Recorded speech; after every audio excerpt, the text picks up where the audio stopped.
University President, Sister Lourdes L. Almis, DC.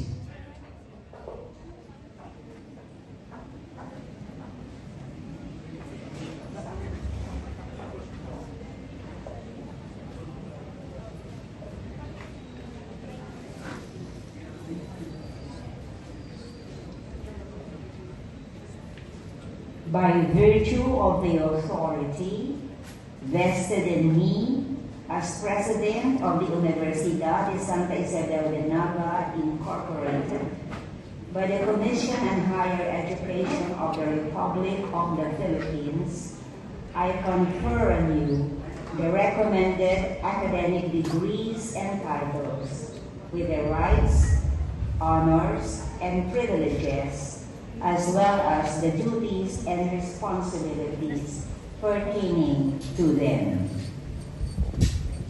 Graduates, congratulations.